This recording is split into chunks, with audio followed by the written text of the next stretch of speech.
Hi, Naomi. Hi, everyone. Welcome. We're going to give people a few more minutes to continue to come in before we officially get started, but please introduce yourself in the chat. If you can, share with us a racial justice or social justice challenge that you're having in your union or your organization. We're going to continue building on the conversations that we started over the last 2 days of our summit. Had a nice break yesterday to think through all of the information that we received on Wednesday and Thursday, opportunity for our West Coast colleagues to get some meetings in, getting ready to get back to it today.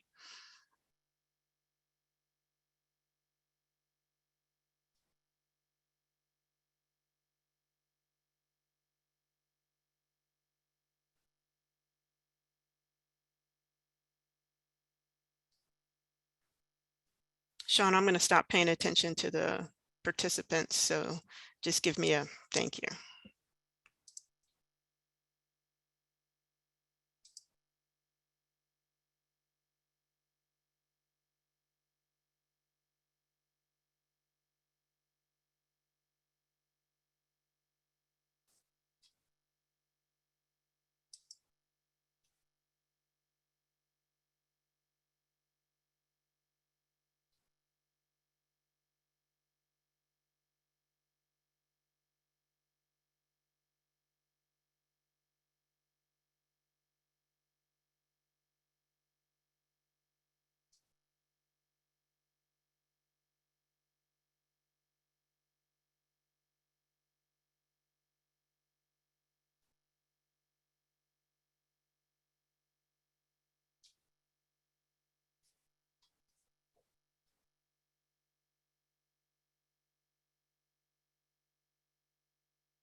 All right, hello everyone and welcome. Thank you for joining us for day 3 of our HELU Winter Summit. So glad you can be here and thank you for showing up, being ready to do the work of building a wall-to-wall, coast-to-coast movement of workers across the higher education sector that can really transform our institutions into the public goods we know that they must become. And together we can win not only job security and equitable pay for all campus workers, but we can also win a higher education system that serves the needs of workers, students, and communities. Our first session today will close out our political education programming. We are joined by the Council for Racial and Social Justice Group of the California Faculty Association and the Racial Justice Working Group from Scholars for a New Deal in Higher Education. We encourage you to use the chat feature. We're not going to have breakout sessions during the political education workshop, so the chat is a place to add comments, ask questions, and stay engaged. We are very serious about making HELU a safe, inclusive, and respectful space for everyone. We're all in this together. So please introduce yourself in the chat by telling us who you are and sharing one challenge around social justice in your organization or union. Some people have already started doing that. Thank you very much. We'll make most of our public facing sessions like this morning's available soon on YouTube, but don't record any of the summit sessions on your own. Closed captioning is available. You can activate closed captioning by selecting it under More at the bottom of your screen. And if you're using social media, please tag @HigherEdLabor and use the hashtag #HigherEdWorkersUnite. Again, welcome, and I am going to pass it over to CFA's Council for Racial and Social Justice. Thank you all for being here, and Sean is going to spotlight everyone. Nice to meet you, Chris. Welcome. Audrena, good to see you. Well, as my grandparents would say, it's good to see and be seen. Good morning. Sharon and Chris, I'm gonna. Good morning, everyone. Yeah, Sharon, maybe we should start introducing ourselves. Sharon, would you like to start with an introduction? Sure. I'm Sharon Elise. I'm a professor of sociology at the California State University San Marcos, which is North San Diego County. I've been in the CSU since 1989, which is also how long I have been with CFA. So I have been a part of our what we call anti-racism and social justice transformation project since its inception, and it's a pleasure to be here with you.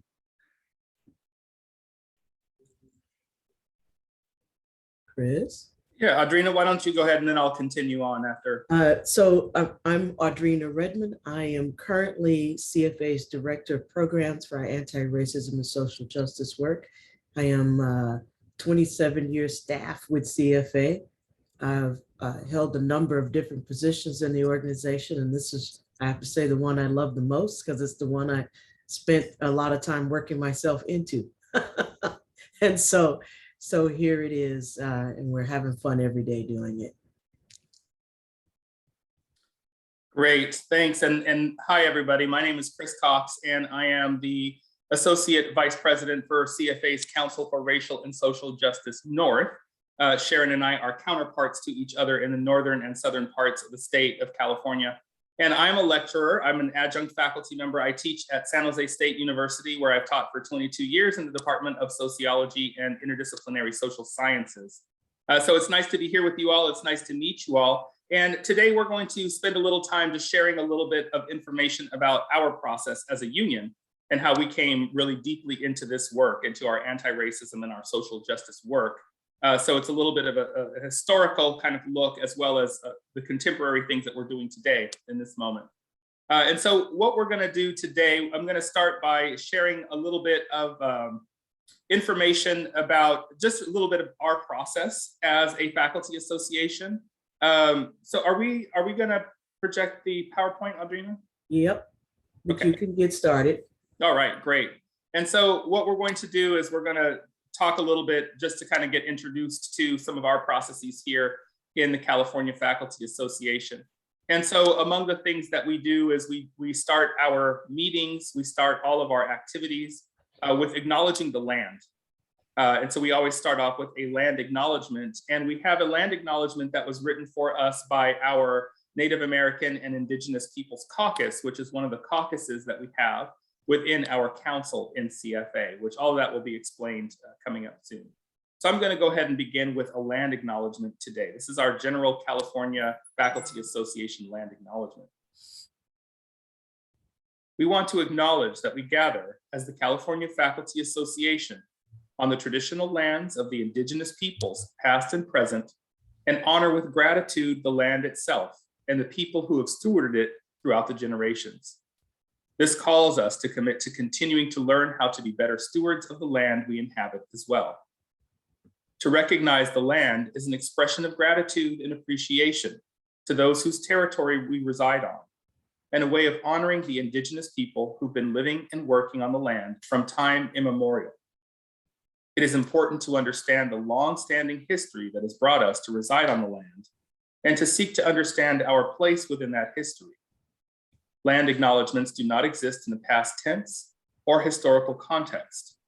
Colonialism is alive and is a current ongoing process, and we need to build our mindfulness of our present participation. Acknowledging the land is an important Indigenous protocol that we are honoring here today. Personally, I am coming to you from the land of the Muwekma Elhuni peoples. I live here in San Jose, California, which is in the southern portion of the San Francisco Bay Area. And what I'm going to do now is drop in the chat a link to a website where you can actually go and find the indigenous territories upon which your city, your town, your university, your campus resides. So that is our CFA land acknowledgement to get started. Now I would like to lead us in a collective breath, which is another practice that we engage at the start of all of our meetings and workshops and assemblies. So if you are able, put your feet flat on the floor, sit as straight in your chair, or you can stand. Close your eyes or soften your gaze. Begin to focus on your breath. Breathe slowly. On a count of 3, I want you to draw breath in, hold it, And release to a count of 3, 2, 3. Continue breathing at this pace or whatever pace is comfortable for you. And as we do this, let yourself relax into your chair. Maybe roll your shoulders around and down. Maybe stretch your arms up and release them with your breath.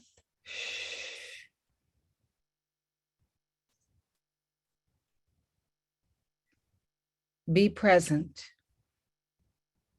Feel yourself gathered in this Zoom room with your comrades.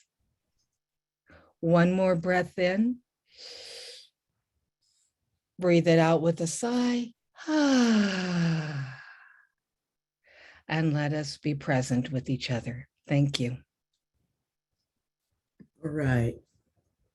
Thank you, Sharon. Always enjoy that practice and these practices that we've incorporated into our work as we've evolved from a committee to a council, as well as we've evolved from a service organization to an organizing organization, and now to one where we call ourselves an anti-racist and social justice organization. So that's very happy to be part of the council, which has been in this evolution of itself almost as long as CFA has been in existence, certainly as long as I've been with CFA. Because when I started, we were a committee. It was the committee of affirmative action. So I'm very glad to be here with y'all today.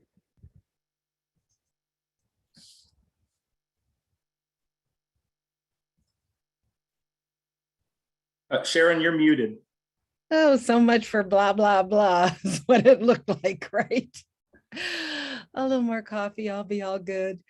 Anyway, CFA's anti-racism and social justice transformation is an ongoing project. This will be something we strive for and towards, and can never just sit and feel like, okay, we are done. This first slide on the left is taken from the 10 guiding principles that we adopted to guide us in our work. We came to realize, as it says here, diversity and inclusion are not enough. As educators, we are models for our students, and what and how we teach them will shape the future of the California State University system, our state, and our nation. We are committed to doing all we can to address the rise of racism and exclusion in our society and to be a model for others. Together and through this transformation, we will grow stronger.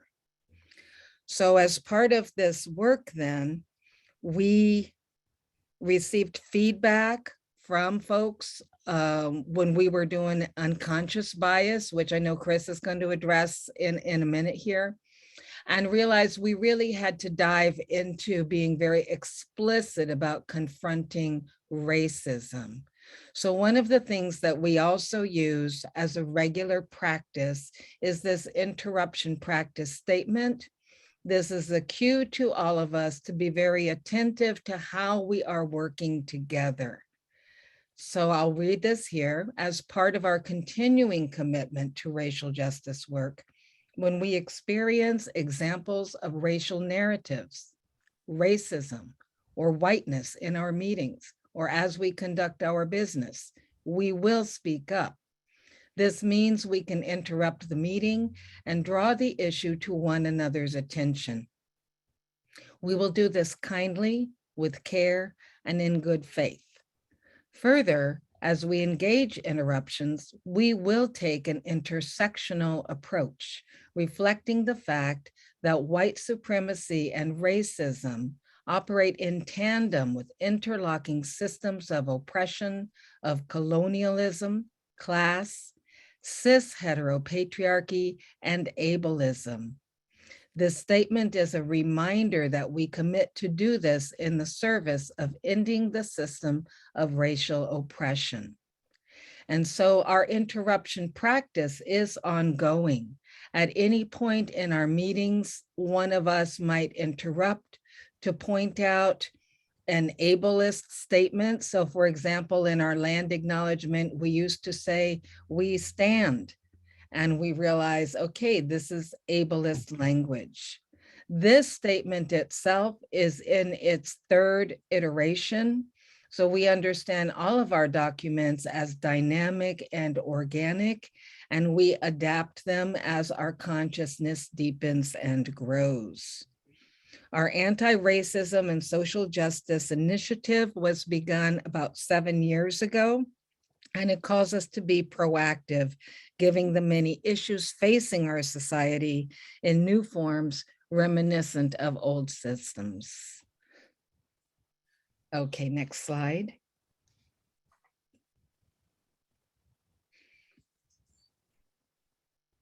All right, great. So I get the chance to share with you the nice, big, kind of confusing organizational chart.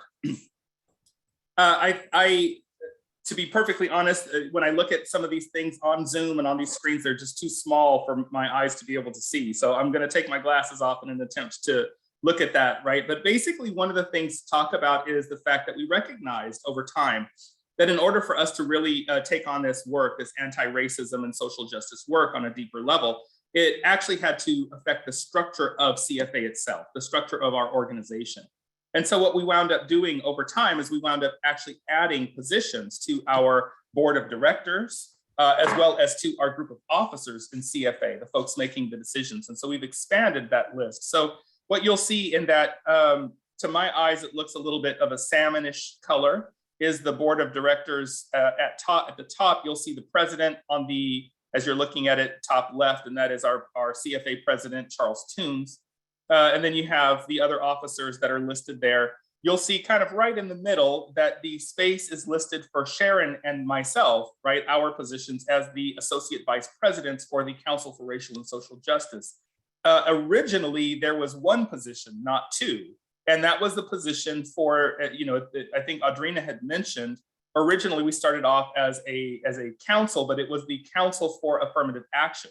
Or actually it was a committee first, then it became the Council for Affirmative Action, right? And at that time, there was one representative on the board, but now it is expanded. So we have two officers, as well as the positions of the board itself, as you'll see further down in the kind of purplish looking color, right?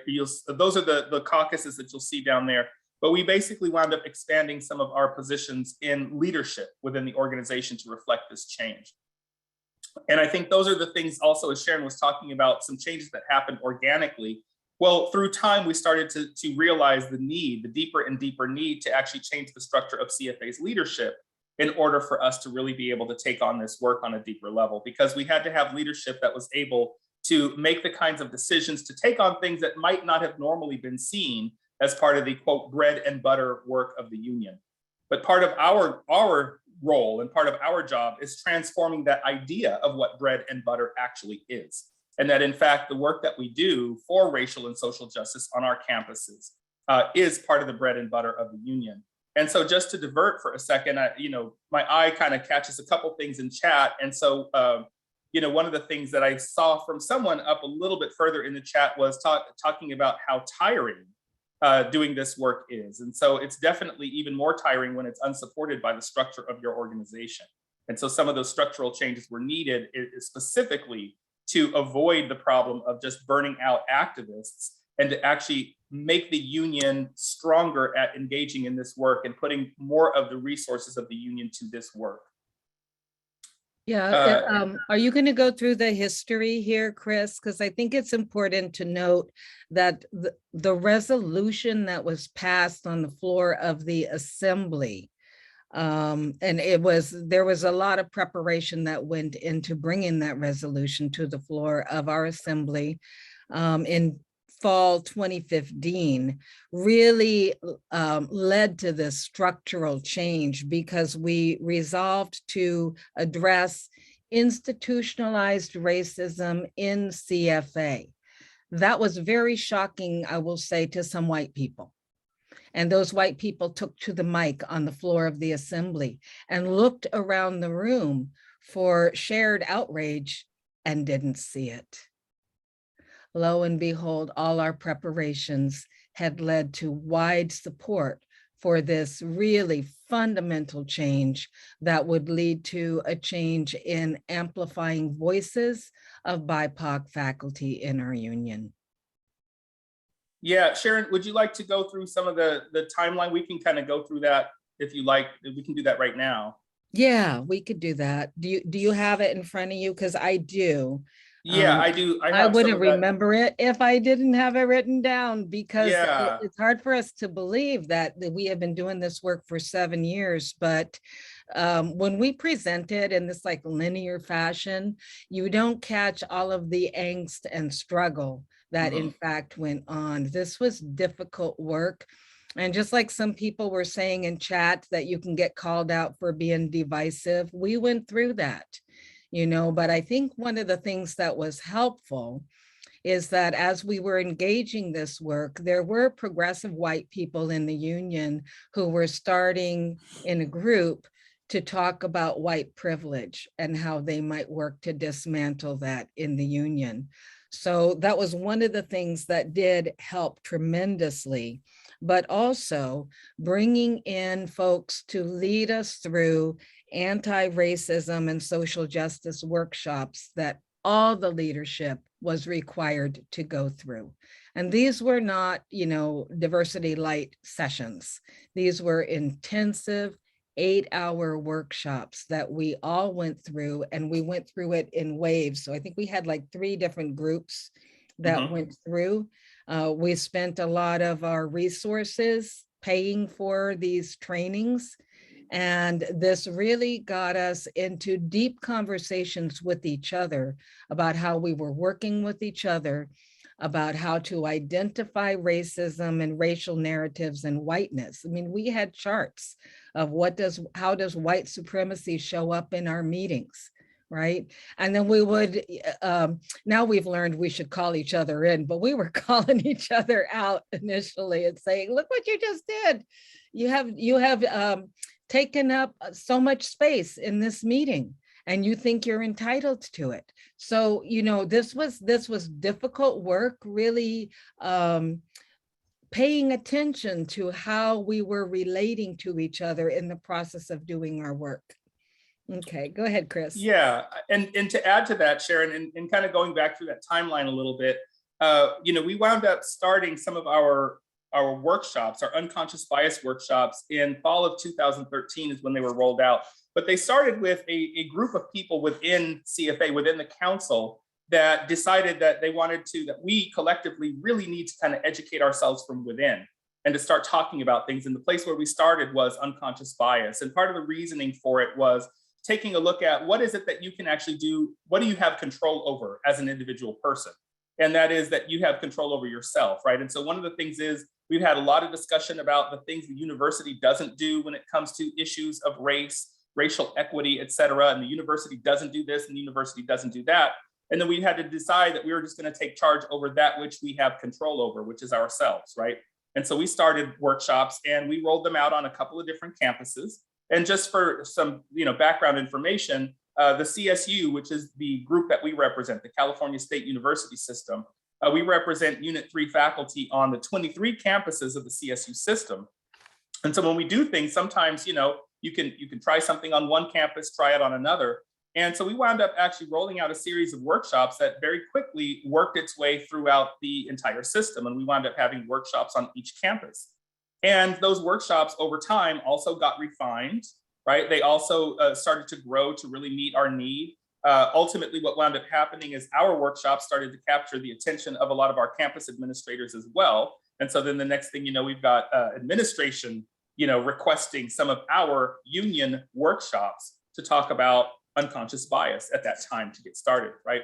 And then of course, as our needs expand and our what we're trying to do expands, we created new workshops. So we wind up creating over time. We have now a new workshop that is on critical race theory. We have interrupting racism workshops that we do for our members internally, but it's part of the larger organizing work that we do to really do the work for ourselves, right? Internally as an organization, as Sharon was talking about. And so in addition to, doing the workshops on different campuses, right, we also have a variety of other ways that we share in this work. A couple of folks I see mention Loretta Ross and Lone Tran in the chat, and those are folks that we've actually had come to what we call an equity conference. And so I believe it was the year 2000 we started, when it was the committee that turned into the Council for Affirmative Action, having a biannual workshop or biannual conference that we call the Equity Conference, that recently has become more frequent. And so it is through some of the work that we've done at equity conferences as well, where we have ways that we delve into and explore some of the issues that we have internally within our union, as well as a lot of the campaigns and projects that we want to work on, right? And so this is a way that we participate in kind of the internal education work as well. Before we get into the equity conferences, we didn't yet get a chance to talk about how our anti-racism social justice transformation changed the ways that we work on our political action and legislation. And I wanted to just call your attention. You have the slide for that a little further down the way here, Sharon. Oh, do I? Yeah. Okay. Yeah. Or we can back up, include it here too. No, it's okay. Yeah. It's okay. Yeah, I think that We just have so much to tell we have you. so much. Exactly. And I need to drink my second cup of coffee. Okay. No. Go ahead. We just have a lot. We are very busy and constantly learning and being what a lot of university presidents like to say, oh, we are a learning institute. Well, I have to say that CFA really is a learning organization. Each year you can see our growth and we evolve continually. And one of the places where that shows up is in our equity conferences, which are now annual. It is a place where new people get excited. People who are more seasoned activists get re-excited, reignited. We use these conferences really as an opportunity to say where we've been and to point us in the next direction of our growth. And you can really see what that looks like in terms of our anti-racism and social justice work, because it has become the place where people who are maybe isolated on their campus because they fit one of the caucuses that we have, which is the African American caucus, the Asian Pacific Islander Desi American caucus, the Chicanx Latinx caucus, the Disability caucus, the LGBTQIA+ caucus, the Native and Indigenous Peoples caucus, the Teacher Education caucus, the Women's caucus, and the Palestinian Arab Muslim caucus, which is our most recent caucus. All of these folks really help to bring issues into the union and to help us to live up to our claim of an anti-racist and social justice organization, because we're making space for them. It really is, folks look forward to the equity conference as a place to come together.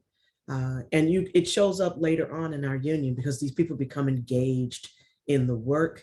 And their engagement is really shaping us and making our union actually more dynamic and definitely more responsive to broader community needs, which is moving us toward the notion of social justice unionism, which we'll talk about a little later down the way. This year last year our theme was connecting for co-liberation. And this year we're building on that. We've got, the theme is here to there, crossing the social justice bridge. I'm gonna mess it up. Here I am. I organize this thing every year. Every year I have to remember exactly what the title is, because I'm more focused on getting us ready with our list of speakers. Two of whom will be Loretta Ross and Lone Tran, talking about cancel culture, as a matter of fact, which we were just mentioning. But from the workshops, we from the equity conference, we grew into what Chris was talking about before, which is our workshops. That's you again, Chris. Sorry, hit technical difficulty trying to get the button there. So yeah, we have I mentioned before, we have workshops that we do on the various campuses.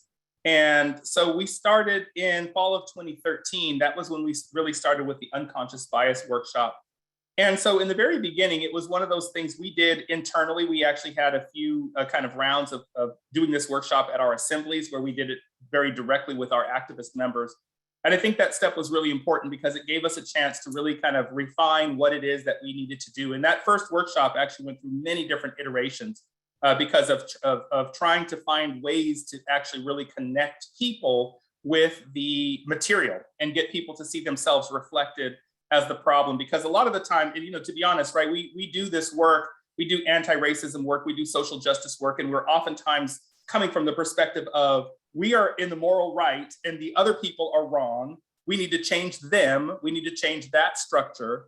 But we really had to start with, okay, well, how do we as people contribute to some of the things that are going on our campuses, right?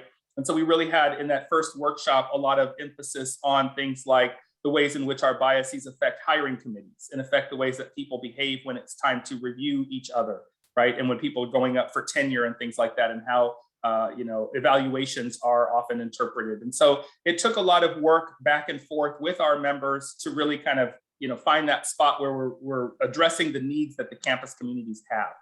And I also remember doing workshops very early on and going on to campuses, and, you know, you'd find that there's a couple of the diehard CFA activists in the room that are really into it. And then you would find other people on campus who are really resisting any kind of discussion of race, racism, et cetera, where people have to take an internal look and have to look at themselves, right? It's hard to do. It's not such an easy thing to do.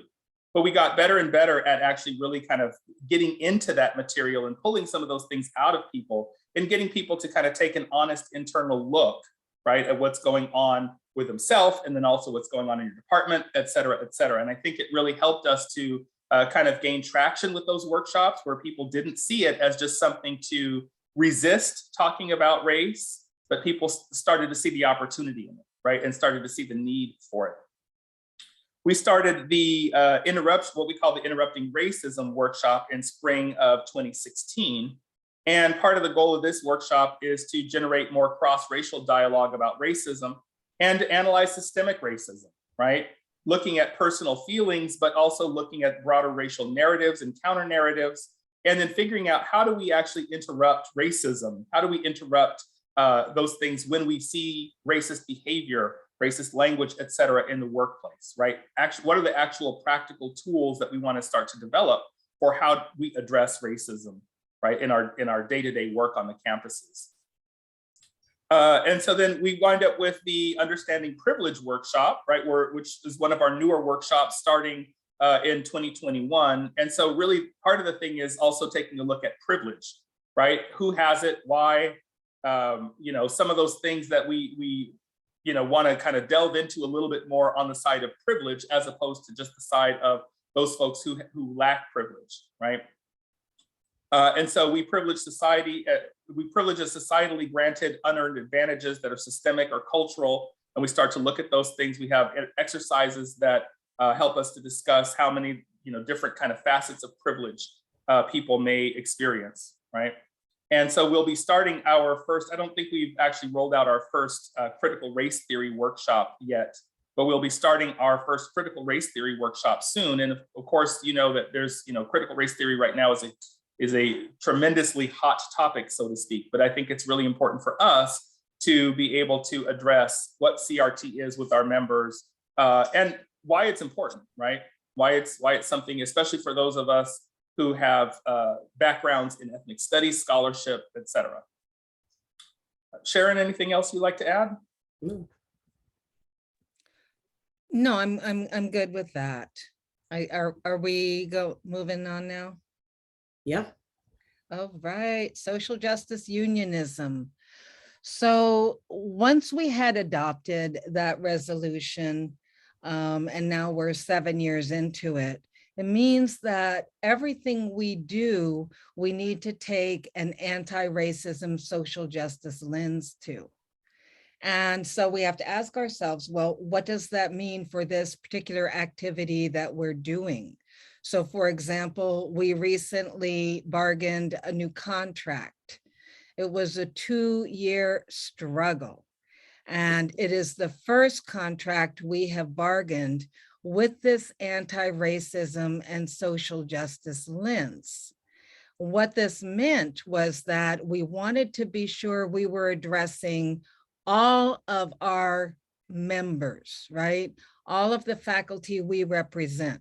Now, all the faculty we represent are not members, but we still have to think of them, right? We have to protect them. And so it means for our union that we have to think about coaches, which I know like nothing about. So how am I going to know about coaches? Coaches have to be at the table, you know, and I love what our mentor Cecil Canton would say is, if you're not at the table, you're on the menu. And so we had to make sure when we put the bargaining team together that it would have everybody at the table, coaches, counselors, librarians, lecturer faculty who are the most precarious in our system, and tenure track faculty at all the steps. So full professors, associate professors, assistant professors, seasoned lecturers, new lecturers. All of these people needed to be at the table so that as we bargained for faculty, we would be doing our best, I will say, to meet the needs of all faculty. Added to this, needs of BIPOC faculty, needs of parenting and caregiving faculty, needs of faculty who struggle with ableism, needs of LGBTQIA+ faculty. So this is where groups like the caucuses really feed our knowledge, because they gather from their particular identity groups and status groups the information about what their struggles are, and that is brought to the table. When we first met for the bargaining group, we probably had 50 people in the room, because we had both the bargaining team and a group called the CDBS, which, Chris, what does that stand for again? I honestly cannot Contract remember. Yeah, it's development, contract bargaining strategy, Yeah. Contract development, bargaining strategy. bargaining strategy.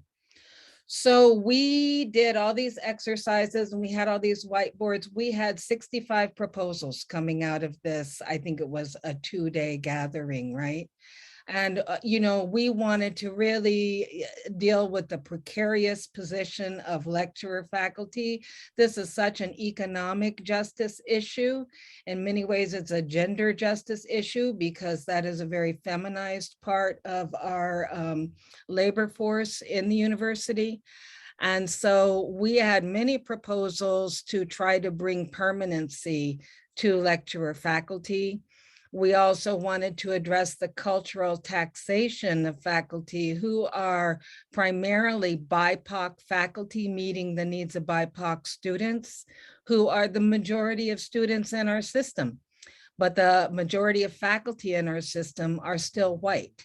And so some of the people who take up that burden are white faculty, but it is generally BIPOC faculty, LGBTQIA+ faculty, and women faculty who do an enormous burden of service on behalf of students, on behalf of each other, with mentoring, advising, and beyond.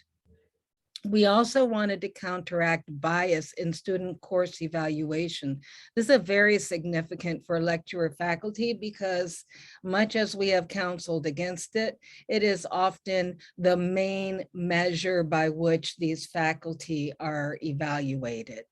And so it is very problematic when they are encountering bias. It could be due to their own embodiment as women, as people of color, as out LGBTQIA plus faculty.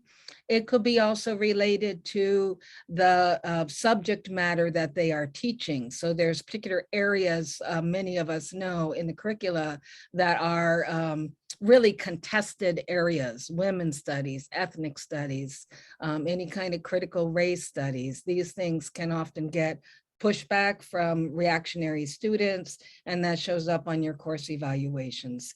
My course evaluations would evaluate my wardrobe, my attitude, whether I was on time to class. And it was very interesting as I began reviewing other faculty as I moved through the ranks.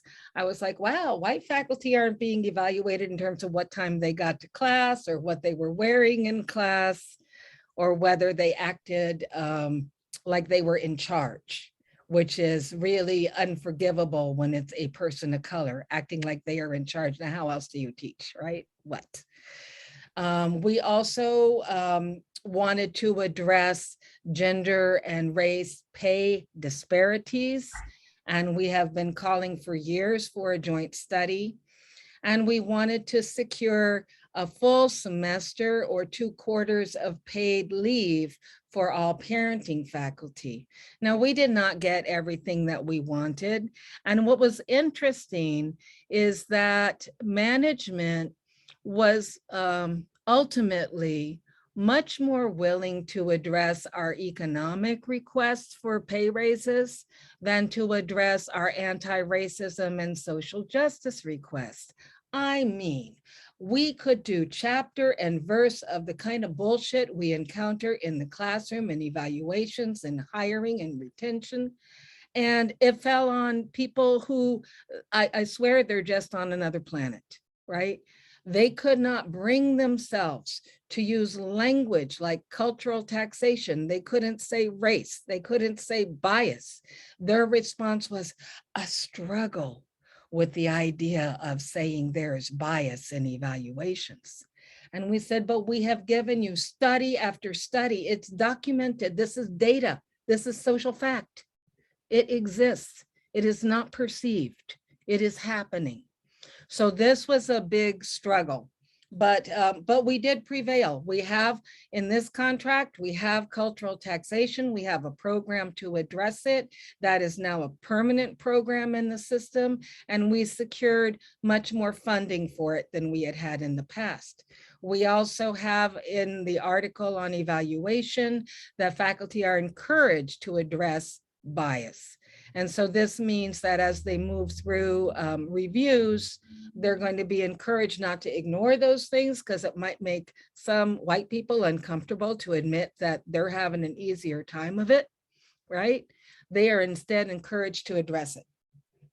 We were only able to get working groups for some of the things we're pushing for. And we have had a program to address policing and police abuses for some time. I will say this comes directly out of the anti-racism and social justice work of the union. The first legislation that we had, which was the Skinner Bill, to address the need for transparency in cases of police brutality. Initially, when we brought that to leadership, they were like, oh no, can't do that. But we said, well, the Council for Racial and Social Justice was unanimous in saying that we must co-sponsor this bill. So we did, and the bill won. And that became just the first of many bills to address issues of policing, police abuse, police racism, and so forth. You probably also know of our co-sponsorship of AB 1460, which is the Ethnic Studies Bill. We had such a powerful campaign around this throughout the system that I believe everybody knows 1460 is the Ethnic Studies Bill, which we co-sponsored with Black Lives Matter, so that students in the CSU are required to take an ethnic studies course. Now, that seems like, of course, right? What a struggle this was. You're trying, even from some of the faculty that we did not have, we were overstepping to tell faculty what we should be teaching. We were overstepping to tell faculty what students should be learning. We said, well, we gave you 50 years. It's been 50 years since ethnic studies started at San Francisco State. And that is where it started in the country, at San Francisco State, at a CSU. So you have had 50 years in all your faculty senates and you haven't done this. So now we will join with our friends in the legislature and we will do it. And so, you know, it's got to be by any means necessary, right? Sometimes it's through the legislation. Often the academic senates are more conservative than both the union and nowadays also than the legislators. But we're trying to bring them around. And as we get more BIPOC faculty into the senates, that will change.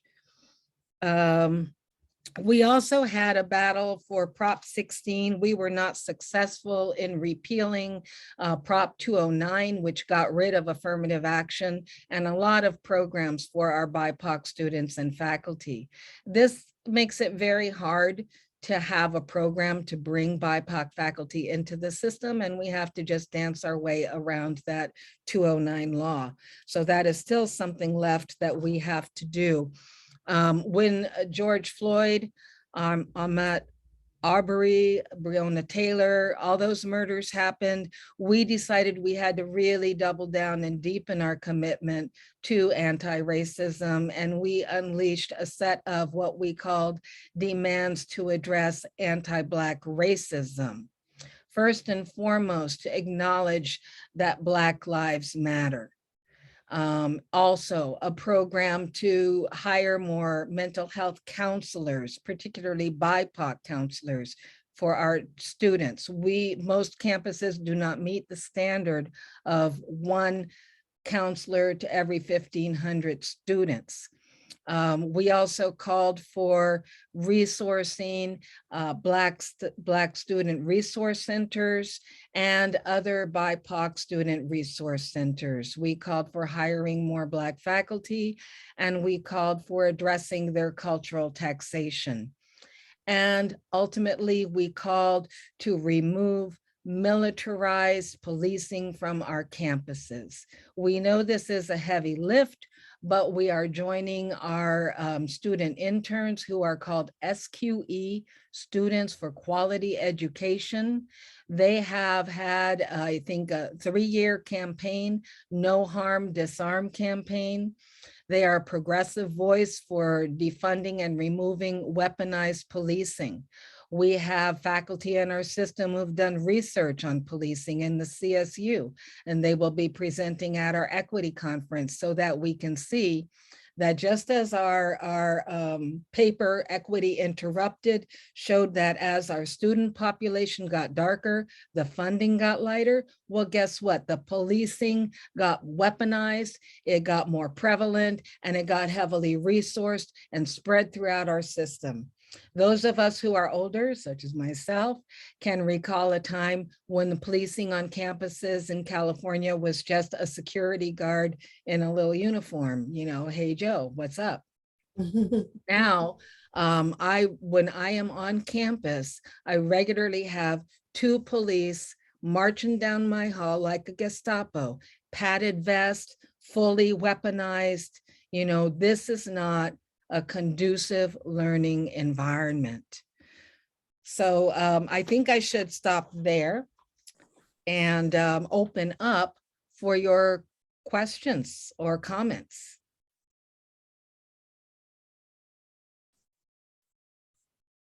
Thank y'all very much for your patience and listening to all of that. Oh no, this was so exciting. Thank you so much, all of you. And go ahead and feel free to put questions in the chat. And also, Sean, if you will allow people to unmute and ask questions. Thanks for that, Sean. I'll take a moment here too, just to say thanks, Sean O'Brien, for the excellent logistical handling of the event so far.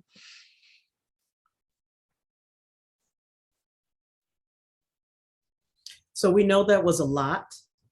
It is a lot. We do a lot of work, and we're moving that work through all of the departments in the union, as you can see. It does require a constant and vigilant look with an anti-racism social justice lens, but also thinking about our work in terms of an ARSJ frame, like really building that frame. And I can tell you, having been involved in all of this from the very beginning and intimately involved in the development of the workshops and the conferences, that the CSU follows us. It just tickles me to no end to hear them using our language and calling upon us for workshops. But our work is we're moving beyond them. Our faculty and our students are moving them in the right direction. That is clearly evident from the victory of this collective bargaining agreement, the victories, I should say. And if I can, just before I see Joe yeah, Barry. just before Joe goes, and hi Joe, it's great to see you. But just before Joe goes, I just wanted to also add to that part of that process of keeping, trying to keep this anti-racist and social justice lens and all that we do requires constant reflection. And so one of the things that we do as leaders, but also as average members, we do a lot of reflections. We do a lot of anti-racism and social justice reflections where we work in our positions in leadership to try to constantly keep these things on our mind, because it takes actually a lot of effort and a lot of work to really look to try to understand what kind of implications decisions we might make actually have, and what ways in which anti-racism or social justice kind of lenses need to manifest in all the different things that we do. And so, there are pieces that we read and reflect on that kind of help us to constantly keep our minds a little bit sharpened towards the needs that we have in our work. So. Thank you, Chris. That's true. Joe? Yeah, I have had the privilege of working with some of the folks from the Anti-Racism Social Justice Initiative and CFA over the past years. And I want to say that the presentation is very impressive, but it's too modest. There are at least three things that the Anti-Racism Social Justice Initiative has contributed to CFA and to the faculty and staff union movement and to the society as a whole that they didn't mention, and I'd like to mention them, and then they can respond if they wish. One is that they have been very generous in consulting with other similar groups and other locals. Chris, for instance, gave us a half a day at the AFT 2121 Affirmative Action Committee as we were trying to get started doing some of the same work, both vis-a-vis the employer and vis-a-vis our own union. And that kind of consulting is not limited to him and is not limited to us. And that wasn't mentioned and should be. And this conference presentation is another example of that. And I know they will get a flood of phone calls and emails out of this presentation that will take time to deal with. Secondly, they did not mention that this initiative has been consistently, from the very beginning, co-led and sometimes largely led by lecturer faculty who represent the majority of our colleagues in higher education faculty, and also the majority since around 2000 or so in the CFA and in the CSU system. And that is not to be ignored. That is not, of course, the tradition in academia. And I don't know. I know that Chris is a lecturer. I don't remember the status of the other two members presenting to us, but that's a pattern that needs to be acknowledged and spoken to. And third, they have not ignored the international aspect of racism and social justice, both in terms of supporting and sponsoring resolutions regarding international matters. They have not shied away from that, and they have very generously given us at the International Coalition of Contingent Academic Labor, Chris, as a member of our International Advisory Committee, which again is something that is not insignificant in terms of the time it takes, and especially now as we are planning our long delayed next conference, international conference in Mexico, drawing people from US, Mexico, and Canada. So thank you very much, and thank you for the time for letting me list these things. But I think they're important for people around the country to understand, because this is really peak work. This is the cutting edge of this topic that you're doing, and people really need to learn from it and criticize, of course. Yeah. Thank you. Thank you, Joe. Before I take your hand, Sean, I want to just return to the chat and answer a question Marissa has about the workshops. As you can imagine, with the onset of the pandemic, it was like, oh, what do we do? How do we do these workshops, which we were accustomed to doing in person? And the minimum attendance in person is 12, because you just have a better conversation when you have at least 12 people in the room. And since our workshops are all highly interactive, when we were in person, there was moving around the room. There was all kinds of things to keep people focused, because as our collective mentor, Cecil Canton, liked to say, the brain can only absorb as much as the butt can take. And so we were always having people up and moving. And so we've morphed into online, and we're still very busy online, lots of activities using lots of different apps and features and things like that to keep people engaged.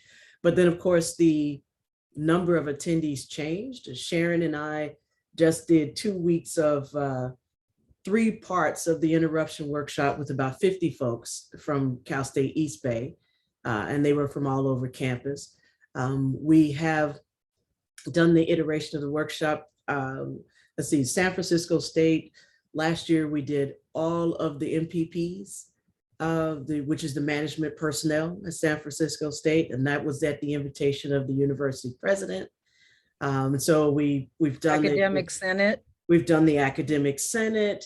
We've done the statewide academic senate 3 times now. We've done local academic senates. So there's lots of iterations of folks around campus, and the attendance, even online, minimum is 12, but it has, we have adjusted ourselves, and we have even had 80 people in the room. Yeah, it means we have more facilitators so that folks can jump into the various seminars and things like that, because we want to make sure people are present and justice and scholars for a new deal in higher education.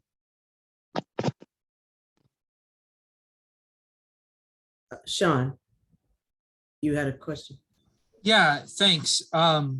So I'm in Detroit. Our population, our membership of our union, our grad union, is quite diverse, but our steering committee, those running for office, they're always white, and that's a really bad sign. We're not connecting to our membership in some way. We're not making them feel comfortable in running for office, or that they're going to feel supported or included or have that space. Where do we start? Are there effective strategies to begin this process of changing this up and opening these doors? Are you inviting people to run? That's the other thing. I mean, people don't necessarily just run organically. Sometimes they are encouraged to run, but also what are the, we showed you that structure chart. That structure chart really builds folks into leadership positions. And as we get to know them, we encourage them to move into other areas of the union. I mean, surely that was the case with Chris. I mean, Chris was. Yeah, we started with the Black Caucus. Truthfully, we started with the Black Caucus. And out of that, I will say Cecil Canton really pushed us and pulled us. But, we had that structure. So because we had these groups that were social identity groups, and because we said these need to have voice, and then because we created that council, the councils all have positions in the board. So there was no question that we were going to deviate from whiteness. And we decided we were going to. Well, Sharon, I say, so. And I used to walk into a room and say, why is all this whiteness here? Yeah. I mean, you have to say what you see, because there's all this politeness about not talking about the racial patterns that we see. And that politeness and silencing is what really fuels racism. Yeah, and I think you have to, well, one thing is I would say that, you have to have a little bit more of a longer term vision in mind too. And that is that some of the things you do today may not bear fruit for the next year or 2 or 3, right? You have people in your midst that do not see themselves now as a leader that are. I'll give myself as that example, right? I started with CFA, really, I got involved in CFA. I have been a lecturer on my campus for a long time. During the years of agency fee, when there was money taken out of your check anyway, I was one of those people that was kind of foolish. And I thought, hey, they're taking money out of my check. That means I'm a member. And I had to learn the hard way. No, it doesn't mean you're a member. Now you actually actively have to be a member. So, okay, tell me what to do. Then I got invited to a meeting, and it was my fellow lecturer on my campus, Jonathan Karp, who really got me involved on my campus. Okay, cool. Then I get to the first time I go to a CFA assembly, you know, big meeting with lots of people from all over the place, all these quote, important people. And remember, I'm just a lecturer, right? Quote, just a lecturer. And so then what winds up happening is that I then, you know, get invited to the African American Caucus meeting, the Black Caucus. We now call it the Black Caucus. Okay, cool. So that was nice. Got to meet some folks from around the system. All right, did some work there. And then the next thing I know, I'm being invited to, hey, you want to run for a position as a co-chair of a caucus? And I'm thinking, well, why would I do that? What skill do I have that's necessarily, you know, something that everybody needs, right? Without realizing, without thinking the whole time. All my skills were starting to be developed for me to move into a position of leadership.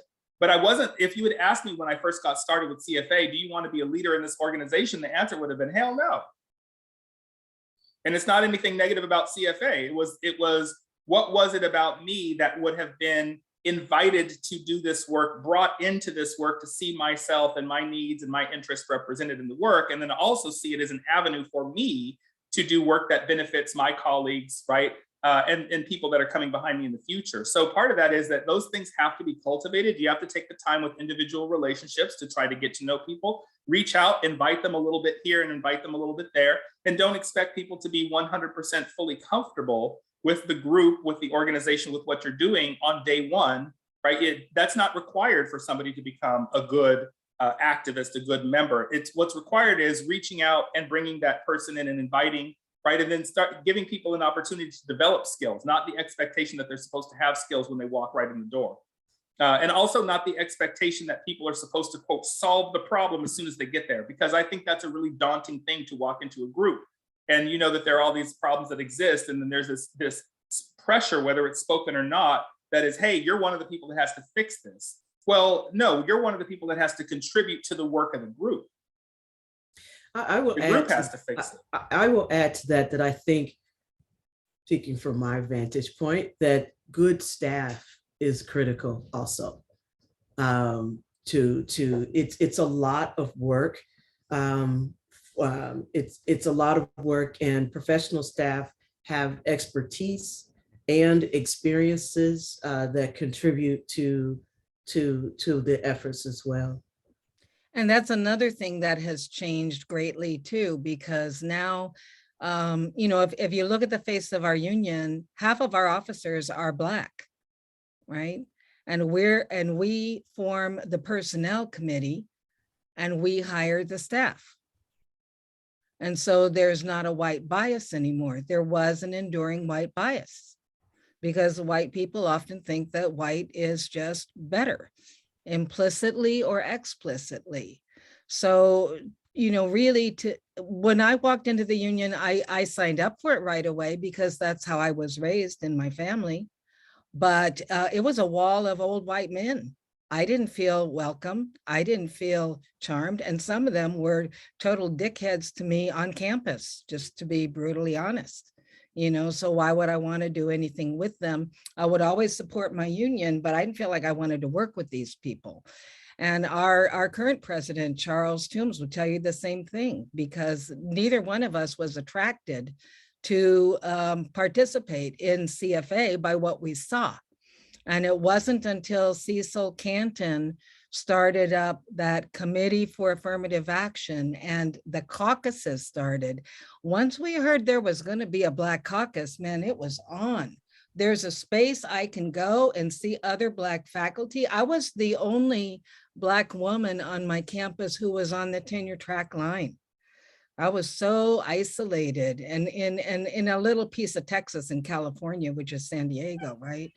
I'm just saying, you know, it's ugly. And so these are the things we need to think about. I think if you for an immediate thing, Sean, if you say, we want to identify people who can shadow or apprentice or whatever, start working with us now, because we need their lens. We cannot lead without their lens.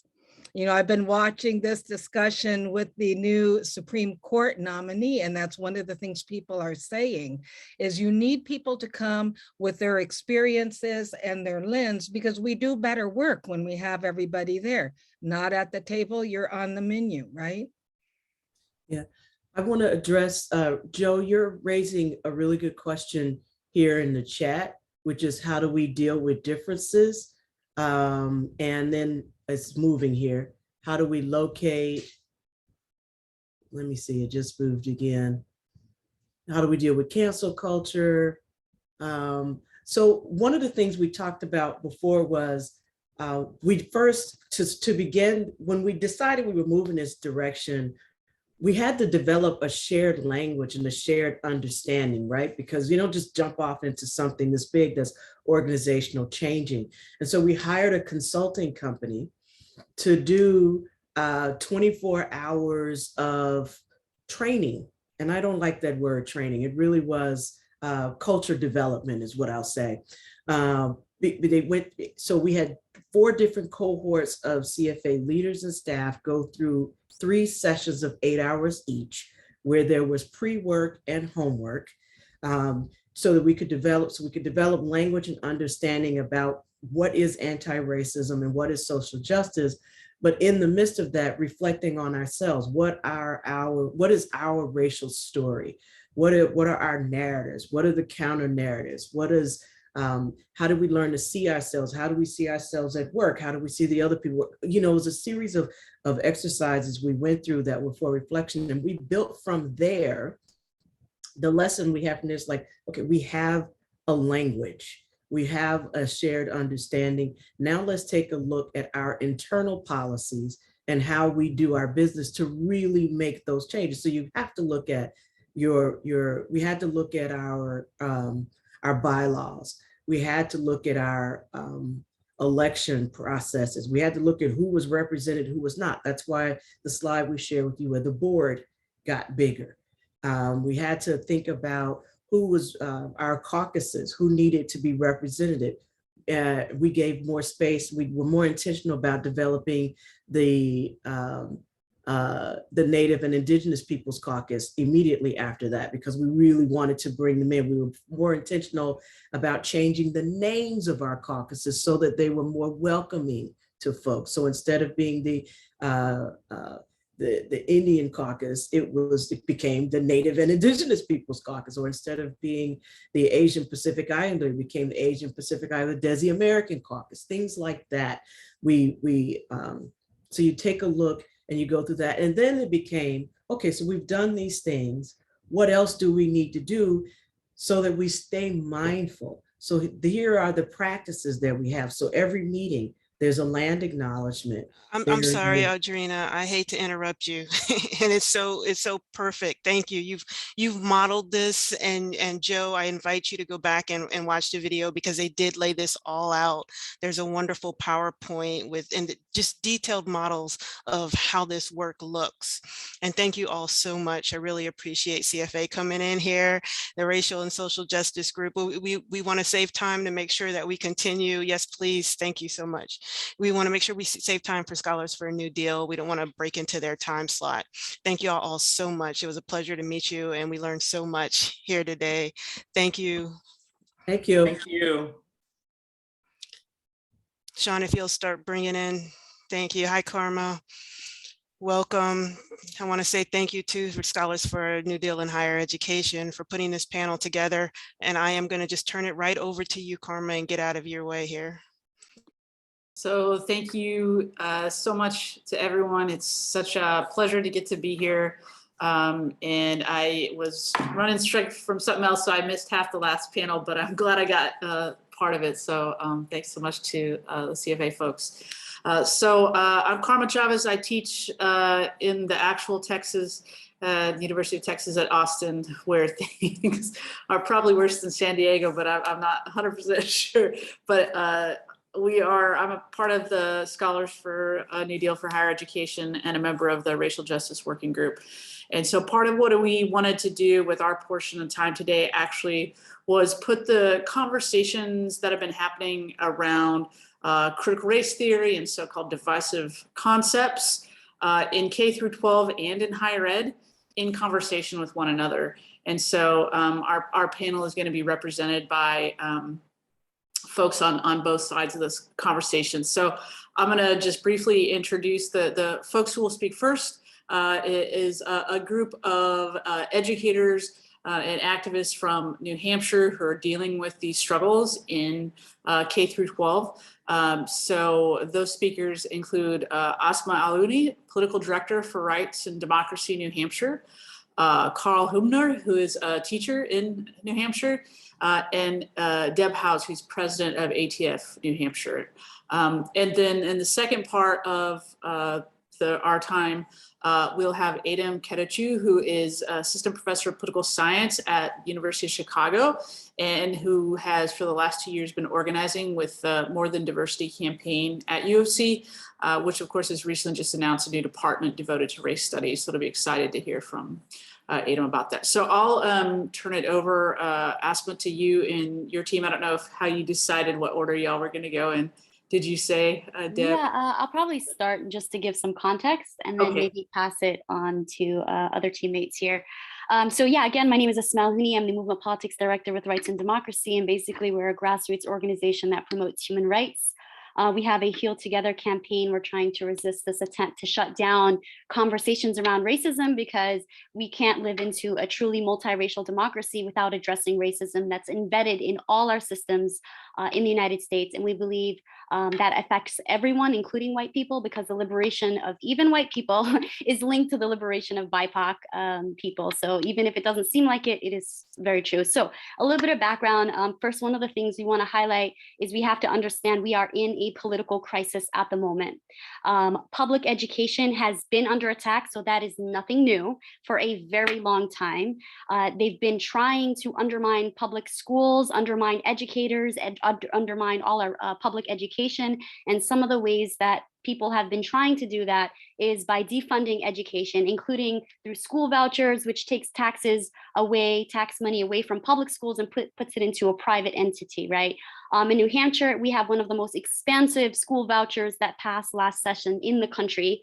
And also relying heavily on local property tax to fund schools, which is disadvantages lower income areas and is another practice that has hindered education. And that brings us to the latest cultural wars on our schools. A little bit of background.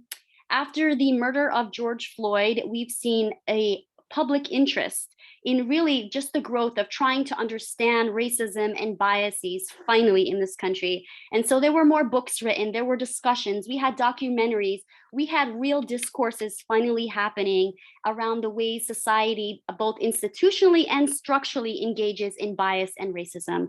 And then we have this deliberate attempt to stop these conversations, and that's what's happening.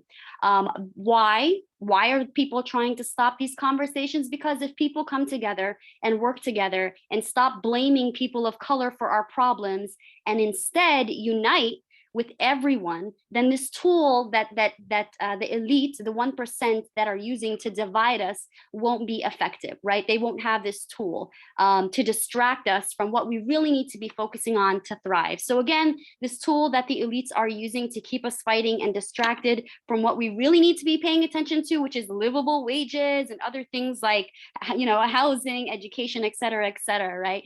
And so what we have is this man by the name of Christopher Rufo, and he is with the Heritage Foundation, which is a far-right think tank, who figured out a strategy to stop this reckoning around racism that was happening in this country. And so they devised a plan, and the method was to shut down these conversations by using something called critical race theory, which you heard in this last session if you attended. And they used this as the boogeyman. And they said, we're going to center this as our centerpiece here, and basically created a brand new definition out of CRT, right?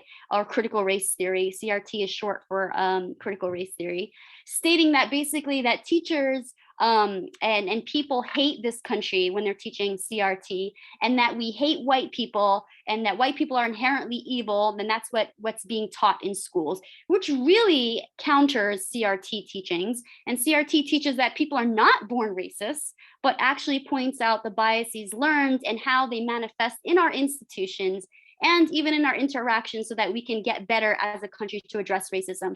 So long story short, Trump gets on this agenda, passes the executive order that he calls banning divisive concepts, and basically to stop these, these trainings that are happening, these conversations around racism. So this executive order gets rescinded when Biden becomes president, and they decide that this is not the end of the story because we're still talking about racism. And so they're going to take this fight to the legislators across the country. It passes 6 states, including New Hampshire. And now they're talking about taking it to school boards, where they're oftentimes combining it with other issues like mask mandates and vaccines.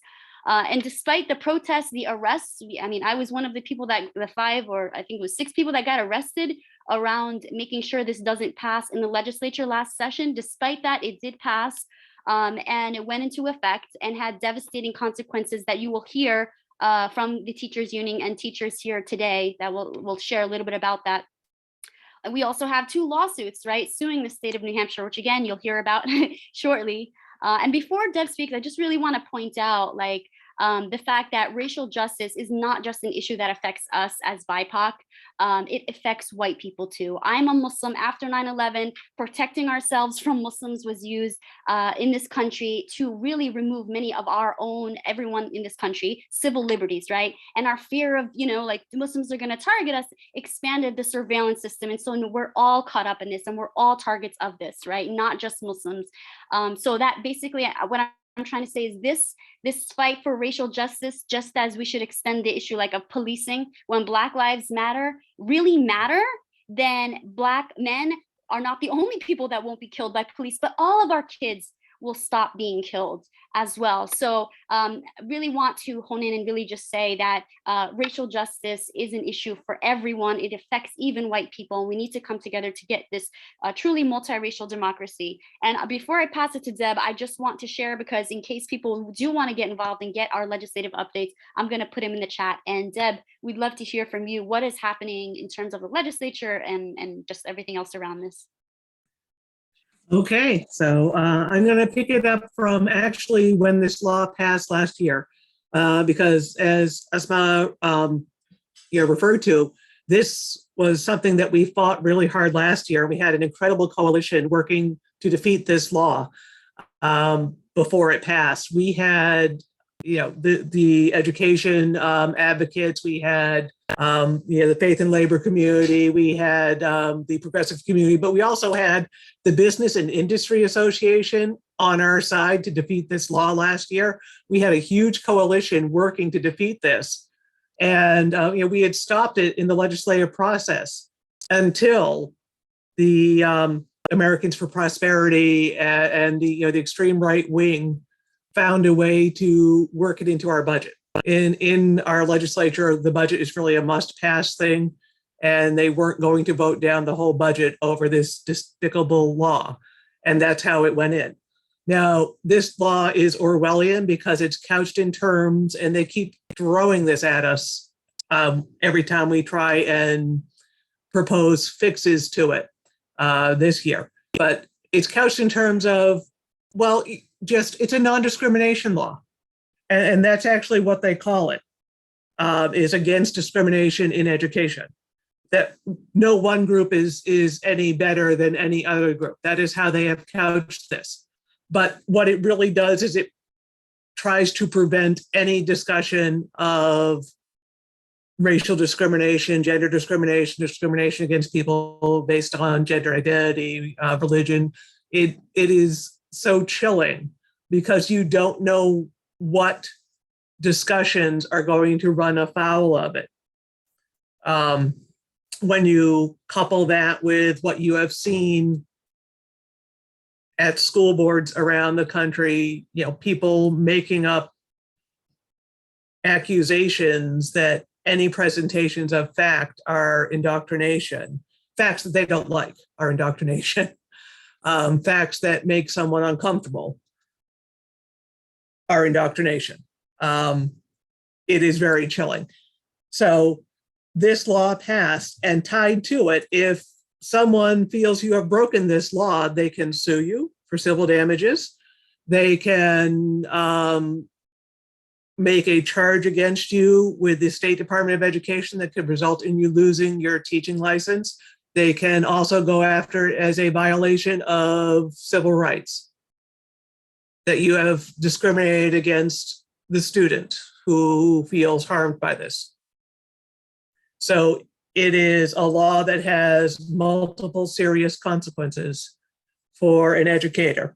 The law passed, and as Asma alluded to, there are 2 lawsuits brought against it, one by AFT New Hampshire and AFT working together, and the other by a coalition including the ACLU New Hampshire and the NEA New Hampshire, and I believe a disability rights organization.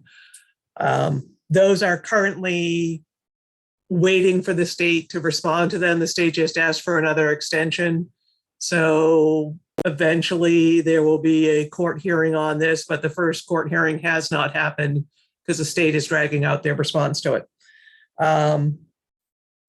We tried to get clarification from our State Department of Education, as well as the State Office of Civil Rights and the State Attorney General, on what exactly was allowed under this law and what was prohibited. So at least we could advise our members on what that bright line is they can't cross. And we all went back to school in September without any clarification. The law said, the clarification was, you can't teach that anyone is inherently racist or inherently oppressed. The law allows you to teach historical facts. Sometimes teaching historical facts makes people feel uncomfortable. But then it also said, but if someone files a complaint, all these consequences can still happen. Lovely. So that makes it hard to accurately advise your members what it is they can safely do and still feel they can keep their jobs. And the final straw for us was when our State Commissioner of Education, who is no friend of public education, he thinks he hasn't met a voucher program he doesn't like, put a web page on the State Department of Education website to facilitate parents in filing complaints against educators under this. Now on to this year's legislative session. Our legislative sessions run from January to June every year. There were 3 more bills that followed on from this. They filed a bill to extend the divisive concept law to include public higher education. At this point, that bill has been recommended for interim study, which is a polite way of saying we're going to let this one fade out. The Education Committee voted that way. It has not had a full vote of the House chamber. So we're not sure that one's gone, but it looks like it probably isn't going to go anywhere. They had another bill called the Teacher Loyalty Bill. No, I'm not making this up. It's a McCarthy era bill against teaching Marxism. And they added that they want to add that you cannot present US history in a negative light without including the context of other world, other places in the world where they've also done bad things, basically. So you can't say that anything has been wrong in US history without showing other examples that are just as bad or even worse. And then there was another one on teaching civil rights, which had the idea that the civil rights era was from 1954 to 1968. And it was a nice little encapsulated era. Apparently it started and ended, and there's no unfinished business from that era. everything apparently is fine now. And that also had the idea that we had to do, comparative evils.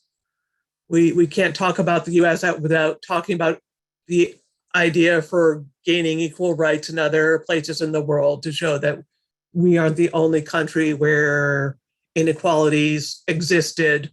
But remember, they're all fixed now. It's really appalling to listen to the way some of the proponents of these legislators think our country is functioning right now. Real quick, if just to be mindful of time, if you could wrap up shortly to pass to Carl. Okay. I'll just wrap up really quick. We do have two bills that would repeal this law from last year, and we hope that one of them will pass, but it's not looking good. I'll pass to Carl so we can talk about the experience in the classroom. Hi, so I'm Carl Hubner. I'm the department coach for one of the bigger departments in the state. And I was actually putting together a department head networking group at the beginning of last year, because just to do human capital stuff. And in it came up that this new law might be coming out. And we all laughed about it because there's no way that they'd be dumb enough to pass it. And then they changed the wording. And when they changed the wording, it went from utterly ridiculous to possibly to be able to get passed. And that's when we started getting nervous. And then when it got passed, like Deb said, we got no instructions from the DOE, and everybody was getting nervous about it. Most teachers had no idea what CRT was. I only knew it because it had come up in my doctoral program. And I will say, though, that the Streisand effect actually might have been good on that bringing up CRT made people look at more stuff, which made it more robust in the classroom. So the ways that my group kind of came up with how to deal with it, first of all, most social studies programs, teaching programs, talk about you don't disclose your own point of view. Your job is to elicit the student's point of view, but grounding everything in historical context, looking at multiple perspectives, usually by Socratic method, like we ask them questions. And then usually what we try to do is we pull up the research. So like Black Lives Matter, what is Black Lives Matter? And we will literally pull up the website right in front of them and talk to them and have them have the discussions. The biggest thing we did is we started creating syllabuses where we literally had the parents signing it, and in the syllabus it said, if you have a problem with something that we're teaching, you'll reach out to the teacher, so that if we get reported, we can be like, you said that you were going to talk to us. So the new policies were very vague. The big thing that came out, there's a group called New Hampshire Moms for Liberty, and they put a $500 bounty that if you reported somebody and got somebody in trouble, that you would get $500. So that's how we ended up on John Oliver, which I thought was interesting. And something to understand about, as far as I know, by the way, we've only had 3 school boards that have brought this stuff up for social studies teachers in the state. So it hasn't had an effect yet.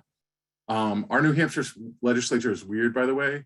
We have 400 state legislatures. They're not paid. So it tends to be it usually is like 400 old retired white guys, because those are the only people that can afford to be there. Yeah, it's interesting. We also have the Free State Project, so we have a lot of libertarians. So I reached out to the 603 Alliance, which was the action group that kind of pushed this through. And it was interesting because there's really kind of 3 groups that are for this law, right? One is the privatization advocates, which is like your Koch brother libertarians, which is our commissioner literally wants to get rid of public education, which on a side note, we need to stop saying school choice. We're losing the verbiage battle on that.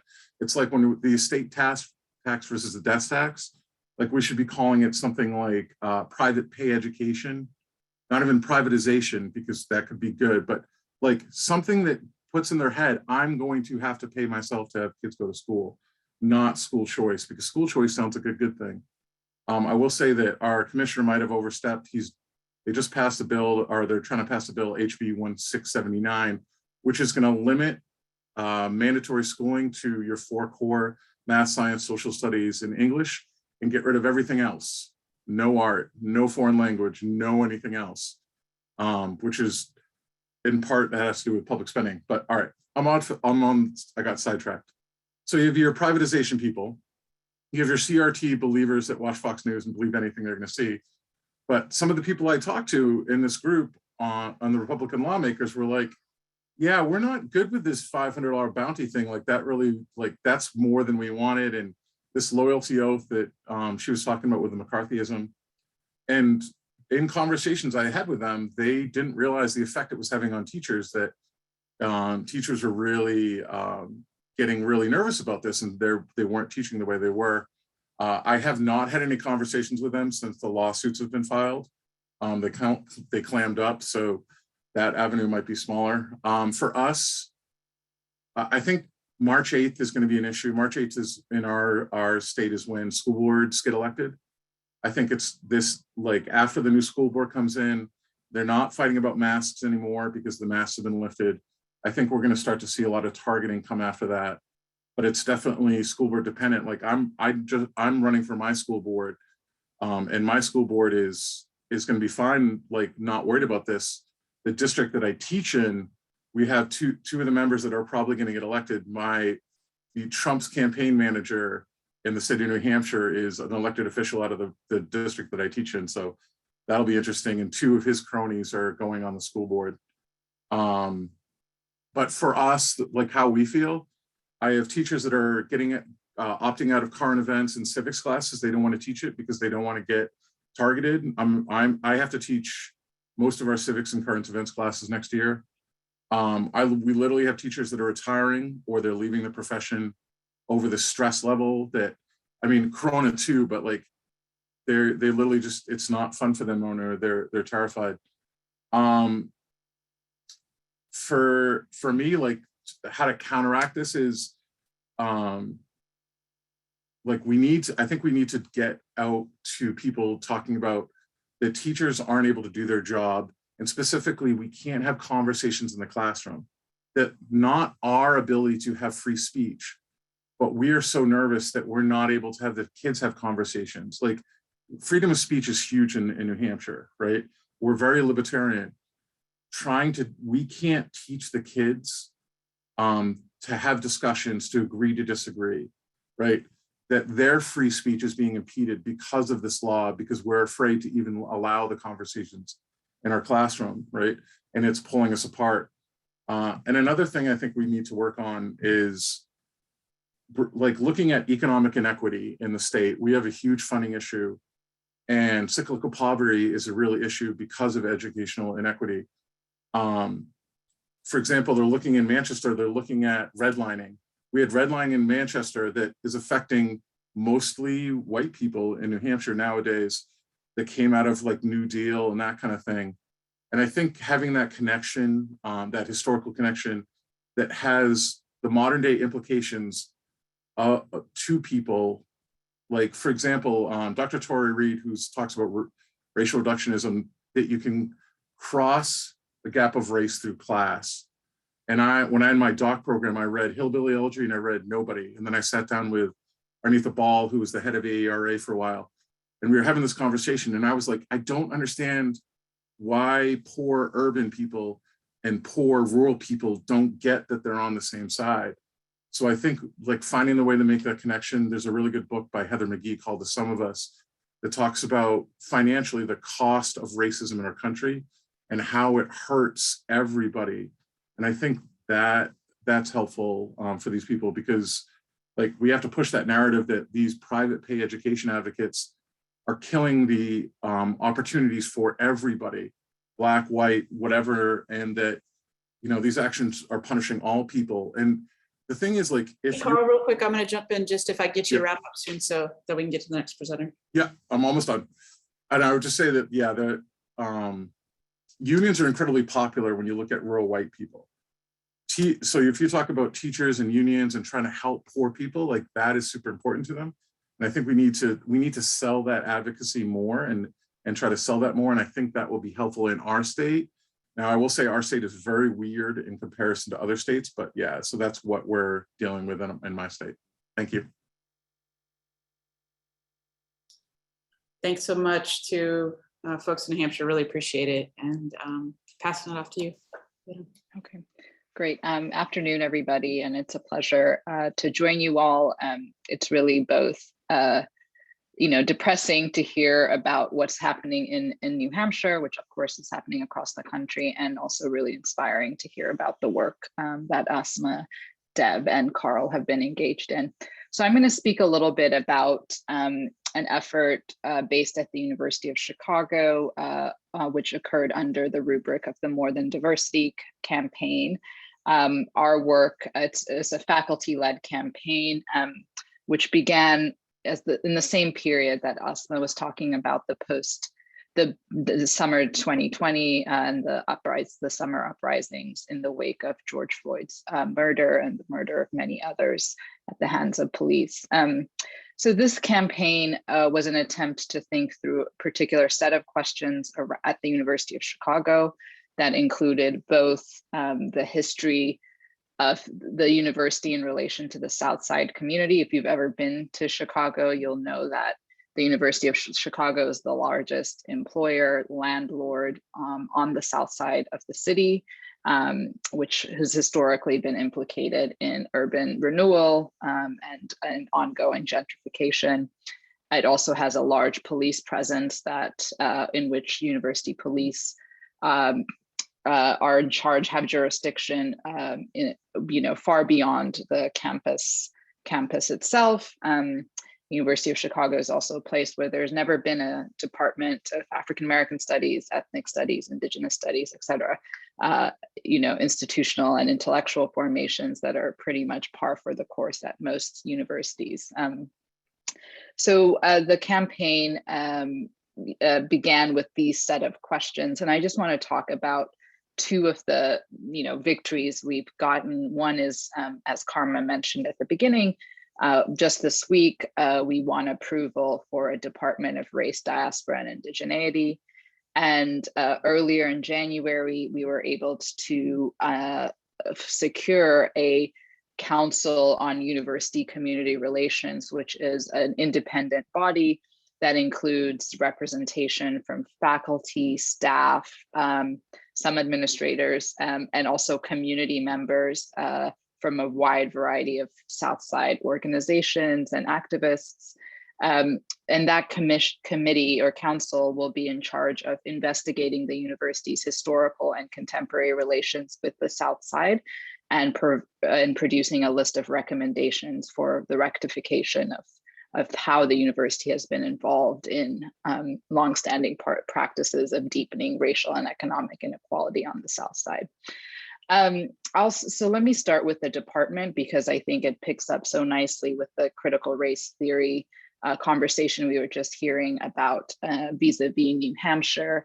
And for me, so I was involved in leading that effort, and the same kinds of rhetoric that we've come to understand as part of the kind of wider debate about critical race theory were precisely the same forces we faced within the university. The fact that our attempt to build a department began as in connection to a wider campaign thinking about racial and economic justice.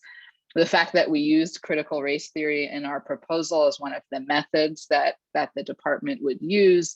And generally, the mention of race as such, as a site of intellectual inquiry, were all reasons that a number of our colleagues mobilized to stop the founding of this department.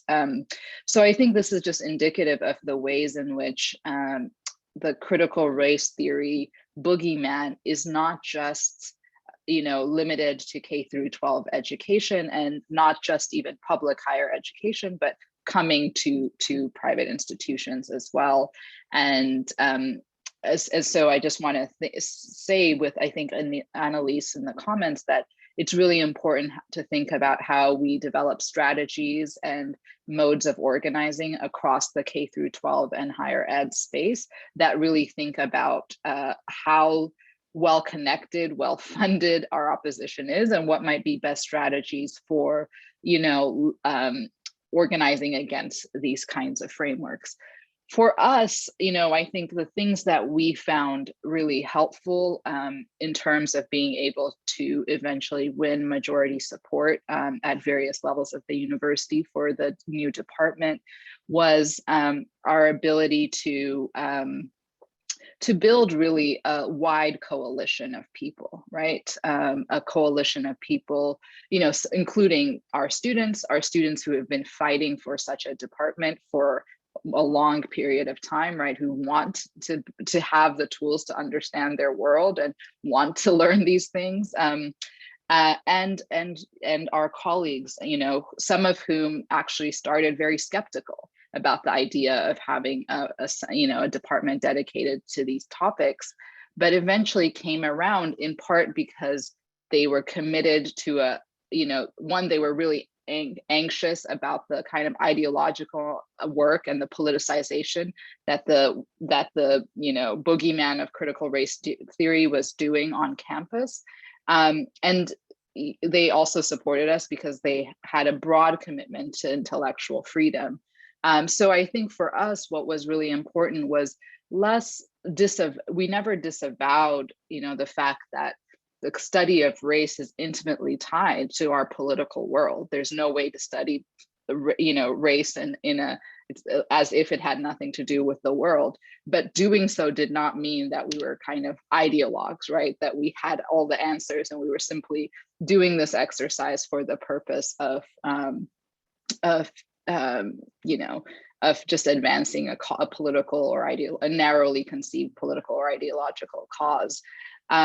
So it was by kind of building a wide coalition of sometimes very unlikely allies and having many conversations across campus over the last 9 months after we had written a proposal that we eventually won this approval. As many of you know, founding a department is one thing, building it is another, and having the resources and capacity to build it in its fullest form will be the kind of next part of this project. But I think it's important to imagine not only this moment as a defensive one, right, as a moment where we're just kind of holding back the right-wing forces, but also an opportunity where we can build innovative models for how we teach and think about race and related concepts in this moment. So that's one, and I'm happy to say more about the department. I also do want to say something about the Council on University Community Relations, because for me, it's really important as academics to think about how we do our work, both inside and outside and against the university. So it would have been, for me, insufficient if the only victory More Than Diversity had was the departmental one. It's very easy for universities to give departments even if they don't want to. But this particular, again, this kind of Council on University Community Relations was part of a long series of conversations and negotiations between the faculty group of More Than Diversity and the administration about what the shape of the council would be, like who would get to serve on the council, to insist on its independence, but also that they would have their own budget line, right? So they would be funded enough to be able to hire, say, research assistants and postdocs, et cetera, who would help them do the kind of fact-finding part of their mission, of their project. And I think, I think this was a really important victory because the university conceded basically that their relationship on the South Side is not just one of being a kind of wonderful employer and a developer of the South Side, but one that's deeply implicated in histories of racial hierarchy and violence and displacement on the South Side. So, what will come out of this process is I think, challenging and hard to know. But I think it's again, it's just a sign of something, a model that might be taken up elsewhere, right? In a variety of places, universities are in contexts where they're engaged in displacement, in gentrification, et cetera, and have been so for a long time. I think also, you know, this is an opportunity to think also about the limits of what a kind of campaign like the one we were engaged in can do. You know, we are not part of a faculty union. We were people who did a lot of organizing collectively, but it did mean that, you know, that negotiation we did is not part of a kind of bargaining process that some of you have, you know, the right to be part of. And so that meant, for instance, that in terms of the composition of the council, when it came to selecting staff members or staff representatives, those tended to be more managers than unionized faculty or unionized staff, and that the administration really had the upper hand in those negotiations. So I think even as it's a kind of model, it's worth thinking about in this group and in other contexts, how specifically the rights of unionized faculty and staff and the bargaining necessary to that process might have generated a different set of a much more expansive vision and victory on this front. And again, I'm happy to say more about that, but I think I'll stop here, Karma, and make sure people have some time to ask questions and share their comments. Thank you so much for that, and congratulations on your successes. We do have about 5-6 minutes here. If people have some questions or comments they want to bring to the table, please go ahead and jump in or throw them in the chat.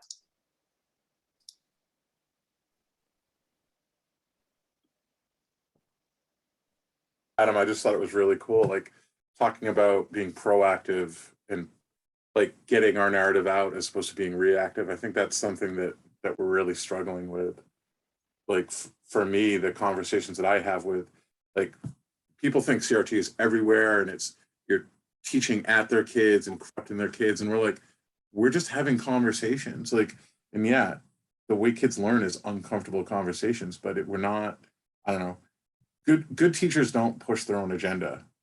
I mean, at least in my mind. So yeah, and I think one thing, you know, just as an observer of the whole national crisis around critical race theory is, it might feel weird, but I think we should understand it as part of our victory, right? Like what's mobilizing this is that students are coming home after taking classes with you all, right, and asking their parents, challenging their parents, right, having different views of their parents, let's say around the summer 2020 uprisings.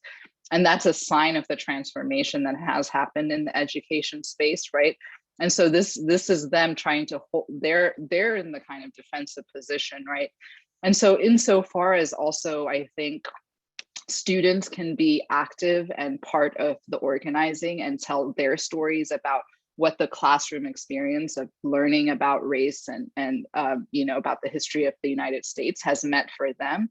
I think that can be really, really powerful, right? And, you know, I think really among the students, for a wide variety of students, not, you know, unexpected cohort of students really believe like their lives would be improved if they had greater and greater access to these areas of inquiry. yeah, for me, for my kids, so I was in one of the poor districts in the state, and the reason I went and got my doc was I had a girl who talked about how she'd watched her mom OD 5 times on the floor of her apartment. And in that community, it's one of the more diverse, I mean, diversity in New Hampshire is not really diversity, but it's one of the more diverse communities. In that community, all the kids are poor, all the kids are suffering those same issues, and they get it. And it's so, I always talk about that story with kids. I work in an affluent district now, and I try to help them understand, and it's making them uncomfortable. It's like, I call it therapeutic discomfort. Mm-hmm. That just try to open up their minds. But yeah, it's scary. I don't have a mortgage. I don't have kids. I can have the conversations in class. that some of the other teachers can't. And I don't mind, like, I don't mind if I end up getting in front of the state board, but I'm a very, very small minorities. But I totally agree. Like, it's the Streisand effect. Like I was saying, the fact that we're having these conversations means that people have to have that conversations, means we're getting somewhere, which is the best thing.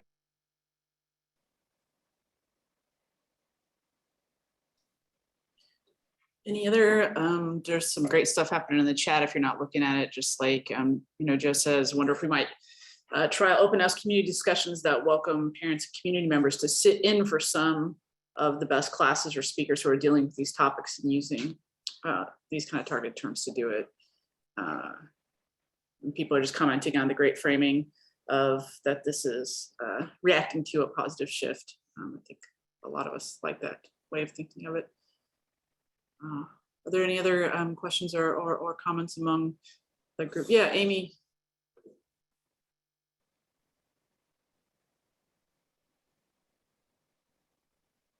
Amy, if you're trying to talk, you're muted.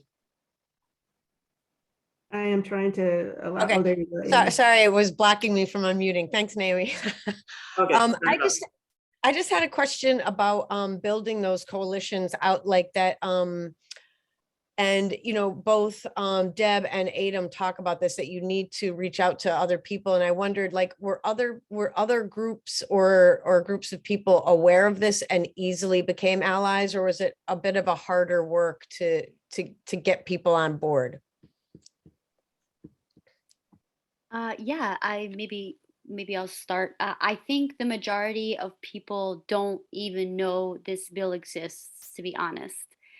Teachers know because they don't want to lose their licenses, so they know. But honestly, the majority of people that I've talked to and shared this information with have no idea that this bill is even in place, and think that something like this happening in today's day and age is like absolutely absurd. So I, in my opinion, people don't know, and I think to activate people is going to take people like you all hearing that this is happening. I'm sure some of you had no idea that this has passed in New Hampshire, so this might not be surprising to some of you on the call, and some of you may know.